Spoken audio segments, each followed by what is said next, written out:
First chapter, Development Policies and Experience 1947-90. First point, conditions of Indian economy during the British period. British പീരീഡിന് മുമ്പ് ഇന്ത്യക്ക് നല്ല ഒരു സ്വതന്ത്രമായൊരു economy ഉണ്ടായിരുന്നു. കൃഷിയായിരുന്നു അവിടുത്തെ മെയിൻ ലൈവ്ലിഹുഡ്. അവിടെ ഇഷ്ടംപോലെ മാനുഫാക്ചറിങ് ആക്ടിവിറ്റീസ് ഉണ്ടായിരുന്നു. ഹാൻഡിക്രാഫ്റ്റ് ഇൻഡസ്ട്രീസിൽ വളരെ ഫേമസ് ആയിരുന്നു, പ്രത്യേകിച്ച് cotton, silk, textiles, metal, precious stones. These products enjoyed A world wide market based on reputation. ഇത് വേൾഡ് വൈഡ് ഫേമസ് ആയിരുന്നു ഇന്ത്യയുടെ handicraft. Next is Indian economy during the colonial rule. ഇപ്പോൾ നമ്മൾ പറഞ്ഞ ബ്രിട്ടീഷുകാർക്ക് മുമ്പുള്ള കാര്യമാണ്. ഇനി ഇന്ത്യൻ ഇക്കോണമി, കൊളോണിയൽ റൂളിലെ ഇന്ത്യൻ ഇക്കോണമിയെ കുറിച്ചാണ് പറയുന്നത്.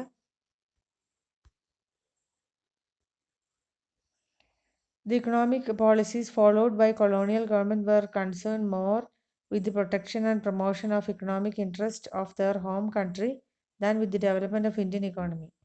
അവർക്ക് അവരുടെ ഹോം കൺട്രി, ബ്രിട്ടീഷുകാരുടെ സ്വന്തം രാജ്യം സംരക്ഷിക്കണമെന്നേ ഉണ്ടായിരുന്നുള്ളൂ. ഇന്ത്യൻ ഇക്കോണമിയെക്കുറിച്ച് അവർക്ക് യാതൊരു ചിന്തയും ഉണ്ടായിരുന്നില്ല. It will result our economy into supply of raw materials and consumer of finished industrial product from Britain.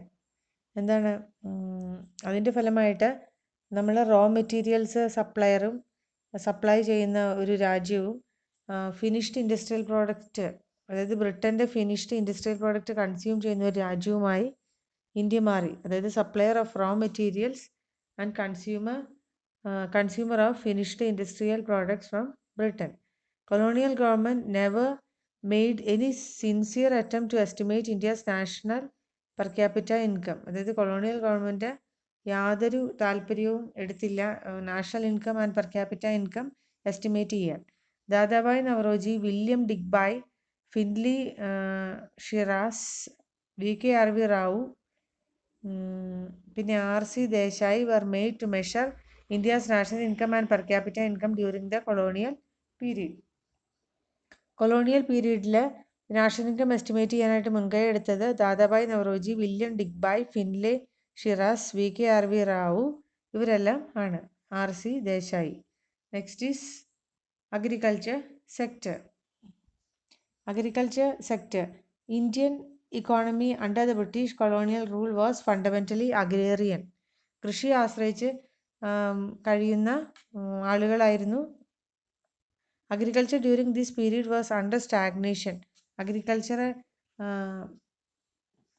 വളർച്ച മുരടിച്ച് നിൽക്കുകയായിരുന്നു, ഒട്ടും വളർച്ച ഇല്ലാതെ നിൽക്കുന്ന ഒരു സ്ഥിതിയായിരുന്നു. Agriculture productivity become very low. കൃഷിയിൽ നിന്ന് ഒന്നും, അതായത് വളം, ജലസൗകര്യം ഒന്നും ഇല്ലാത്തത് കൊണ്ട് കൃഷിയിൽ നിന്ന് കിട്ടുന്ന ഉൽപ്പന്നം തീരെ കുറവായിരുന്നു, വരുമാനം തീരെ കുറവായിരുന്നു. Stagnation in the agriculture sector was caused mainly because of various system of land revenue settlement, zamindari system introduced by the colonial government. അപ്പോൾ ഇതിന് കൃഷിയിൽ നിന്നുള്ള വരുമാനം കിട്ടാത്തതിന് മെയിനായിട്ടുള്ള കാരണം എന്ന് പറയുന്നത് ഒന്ന് ലാൻഡ് റവന്യൂ സെറ്റിൽമെൻറ്റ് അല്ലെങ്കിൽ സെമീൻദാരി സിസ്റ്റം ആണ് മെയിനായിട്ടുള്ള കാരണം. The profit acquiring out of the agriculture sector went to the zamindar instead to the cultivators. അതായത് പ്രോഫിറ്റ്, കൃഷിയിൽ നിന്ന് കിട്ടുന്ന വരുമാനം മുഴുവൻ സെമീൻദാർ ആരെ കൊണ്ടുപോയിരുന്നത്, അവർക്ക് കൃഷിക്കാർക്കൊന്നും കിട്ടിയിരുന്നില്ല. Next is interest of the zamindar was only to collect rent without considering economic condition of the cultivators. സെമീൻദാർമാർക്ക് ഒരേ ഒരു വിചാരമേ ഉണ്ടായിരുന്നുള്ളൂ, ഒരേ ഒരു ആഗ്രഹമേ ഉണ്ടായിരുന്നുള്ളൂ, എങ്ങനെയെങ്കിലും അവരുടെ പ്രോഫിറ്റ് കളക്ട് ചെയ്യുക. അവരുടെ ഇക്കണോമിക് കണ്ടീഷൻ എന്താണെന്നൊന്നും ചിന്തിച്ചിരുന്നില്ല. Inadequate technology, lack of irrigation facilities and fertilizers contributed to the low level of agriculture productivity. അതായത് ശരിയായിട്ടുള്ള ടെക്നോളജി, നല്ല ജലസേചന സൗകര്യമില്ല, വളമില്ല, അതെല്ലാം ഇക്കോണമിയുടെ അല്ലെങ്കിൽ കൃഷിയുടെ ലോ പ്രൊഡക്ടിവിറ്റിക്ക് കാരണം ആയി. Next is commercialization of agriculture. Instead of producing food crops, farmers were producing cash crops which were ultimately used by British for their development. അതായത് കൊമേഴ്സ്യലൈസ് ചെയ്തു അഗ്രികൾച്ചർ. ഫുഡ് പ്രോഡക്ട്സ് പ്രൊഡ്യൂസ് ചെയ്യുന്നതിന് പകരം അവർ ക്യാഷ് ക്രോപ്സ് പ്രൊഡ്യൂസ് ചെയ്യാനായിട്ട് നിർബന്ധിച്ചു. അടുത്തത്, Indian agriculture faces low investment flood control, drainage etcetera. അത് Indian അഗ്രികൾച്ചറിലേക്ക് ഇൻവെസ്റ്റ്മെൻറ്റ് ഒന്നും ചെയ്തില്ല. ഫ്ലഡ് കൺട്രോൾ ഇതേപോലുള്ള കാര്യങ്ങളൊന്നും ചെയ്തില്ല. അവർ അഗ്രികൾച്ചർ സെക്ടറിനെ മൊത്തത്തിൽ പിന്തള്ളി. Next is industrial sector. India could not develop a sound industrial base under the colonial rule. ഇവിടെ കൊളോണിയൽ റൂളിൽ ഇന്ത്യ നല്ലൊരു ഇൻഡസ്ട്രിയൽ ബേസ് ഉണ്ടായിരുന്നില്ല. Countries handicraft industries were declined. Handicraft industry എല്ലാം താഴേക്ക് പോയി. The colonial government systematically deindustrialise India was twofold. Colonial government deindustrialise ചെയ്തു. First, make India a mere exporter of raw material. Second, to turn India into wide market for their finished product. നമ്മൾ നേരത്തെ പറഞ്ഞതാണ്, ഇന്ത്യയെ അവർ എന്താക്കി മാറ്റി? Exporter of raw മെറ്റീരിയലും ബ്രിട്ടീഷുകാരുടെ സാധനങ്ങൾ വിറ്റഴിക്കാനുള്ള മാർക്കറ്റാക്കി ഇന്ത്യയെ മാറ്റി. The decline of the ingenious handicraft industries created massive unemployment in India. ഇത് ഹാൻഡിക്രാഫ്റ്റ് ഇൻഡസ്ട്രീസ് തകർന്നു പോയതോടുകൂടി ഇവിടെ അതിഭയങ്കരമായ തൊഴിലില്ലായ്മ അനുഭവപ്പെട്ടു. During the second half of the 19th century, modern industry began to take root in India. 19th centuryയുടെ രണ്ടാം പാദമായപ്പോഴേക്കും നല്ല പുതിയ ബിസിനസ് ഇന്ത്യയിൽ വന്നു തുടങ്ങി. അതായത് cotton, jute, textile mill. The Tata Iron and Steel Company, TISCO, was incorporated in 1907. There was no capital goods industries to help promote further industrialization in India. There was no capital goods industry. Further industrialization promote ചെയ്യുന്ന capital goods industry ഇന്ത്യയിൽ ഉണ്ടായിരുന്നില്ല. The growth rate of the new industrial sector and its contribution to the gross domestic product remain very small. Growth rate, പുതിയ industrial സെക്ടറിൻ്റെ contribution വളരെ കുറവായി. Area of operation of the public sector limited in railway, power generation, communication, ports and some other department undertaking. അതായത് ഈ public സെക്ടറിൻ്റെ area ചില ഭാഗങ്ങളിലായിട്ട് limit ചെയ്തു. Railway, power generation, communication, ports, അങ്ങനെ ചില ഡിപ്പാർട്ട്മെൻറ്റിലേക്ക് മാത്രമായിട്ട് ഒതുങ്ങി നിന്നു. Next is foreign trade. India is an important trading nation since ancient times. India എന്ന് പറയുന്നത് പ്രധാനപ്പെട്ട ഒരു ട്രേഡിംഗ് നേഷനായിരുന്നു പണ്ട് കാലത്ത്. The policies of commodity production, trade and tariff followed by the colonial government adversely affected the structure, composition and volume of India's foreign trade. Then the policy of commodity production, trade and tariff followed by the colonial government adversely affected the structure. അതായത് ഇന്ത്യയുടെ foreign ട്രേഡിനെ വല്ലാതെ unfavourable ആയിട്ട് affect ചെയ്തു അവരുടെ policies. India became an exporter of primary products such as raw silk, cotton, wool, sugar, indigo, jute, etc., and the importer of finished consumer goods like cotton, silk, and woolen clothes and capital goods. നമ്മൾ പറഞ്ഞതാണ് India primary ഗുഡ്സിൻ്റെ എക്സ്പോർട്ടറും finished ഗുഡ്സിൻ്റെ കൺസ്യൂമറും ആയിട്ട് മാറി. The opening of the Suez Canal further made more British control over India's foreign trade. അതായത് Suez canal open ചെയ്തതോടുകൂടി ബ്രിട്ടീഷുകാർ വീണ്ടും ഇന്ത്യയുടെ foreign ട്രേഡിൽ മാറ്റം വരുത്തി. Suez canal is an artificial waterway running from north to south across the Isthmus of Suez in northeastern Egypt. It connects Port Said on the Mediterranean Sea with the Gulf of Suez. So,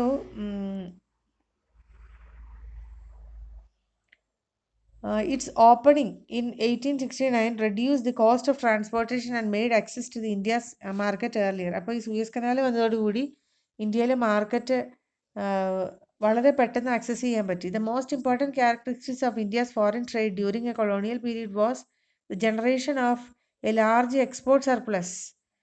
ഇന്ത്യയുടെ foreign ട്രേഡിൻ്റെ ഏറ്റവും വലിയ പ്രത്യേകത colonial പീരീഡിൽ ഭയങ്കര large export surplus കിട്ടി. But this surplus came to be at a huge cost to the country's economy. This export surplus did not result in any flow of gold and silver into India. പക്ഷേ ഇന്ത്യക്ക് അതുകൊണ്ടൊരു പ്രയോജനം കിട്ടിയില്ല. ഇന്ത്യയിലേക്ക് ഗോൾഡോ സിൽവറോ യാതൊരു കാര്യവും അവർ ഇന്ത്യക്ക് വേണ്ടി ചെയ്തില്ല. ഇന്ത്യക്ക് അതുകൊണ്ടൊരു പ്രയോജനവും കിട്ടിയില്ല. Next is demographic condition. Various detail about the population of British India were first collected through the census in 1881. Population British ഇന്ത്യയിലെ പോപ്പുലേഷൻ്റെ ഡീറ്റെയിൽസ് കിട്ടിയത് പ്രധാനമായിട്ടും 1881 സെൻസസ് പ്രകാരമാണ്. Before 1921 India was in the first stage of demographic transition. The second stage of demographic transition began after 1921. അപ്പോൾ 1921 മുമ്പ് India first സ്റ്റേജിലും second stage of demographic ട്രാൻസിഷനിൽ 1921 ശേഷവും ആയിരുന്നു. ഈ സെക്കൻഡ് സ്റ്റേജിലാണ് പോപ്പുലേഷൻ എക്സ്പ്ലോഷൻ നടക്കുന്നത്. Mortality rate was very high and infant mortality rate was quite alarming. Mortality rate എന്ന് പറയുന്നത് വളരെ കൂടുതലായിരുന്നു. ഇൻഫൻറ്റ് മൊർട്ടാലിറ്റി റേറ്റ് ഭയങ്കര കൂടുതലായിരുന്നു. About 218 per 1000 in contrast to the present infant mortality rate of 40 per 1000. Life expectancy വളരെ കുറവായിരുന്നു, 44 years ആയിരുന്നു. അപ്പോൾ ഡെമോഗ്രാഫിക് കണ്ടീഷൻ എന്ന് പറയുന്നത് ഇത്രയും കാര്യങ്ങളാണ്. അതായത് മൊർട്ടാലിറ്റി റേറ്റ് വളരെ ഹൈ ആയിരുന്നു, ഇൻഫൻറ്റ് മൊർട്ടാലിറ്റി റേറ്റും വളരെ കൂടുതലായിരുന്നു. കാരണം ഹെൽത്ത് ഫെസിലിറ്റി ഒന്നും ഉണ്ടായിരുന്നില്ല. Next is occupational structure. The occupational structure means distribution of working persons across different industries and sectors. അതായത് ഒക്യുപ്പേഷൻ സ്ട്രക്ചർ എന്ന് പറയുന്നത് working person across different industries and sectors. ഏതൊക്കെ മേഖലയിലാണ് ആളുകൾ വർക്ക് ചെയ്തിരുന്നത്? Agriculture sector accounted for the largest share, അതായത് 70-75% ആളുകൾ കൃഷിയിലായിരുന്നു. The manufacturing and the service sectors accounted for only 10 and 15 to 20% respectively.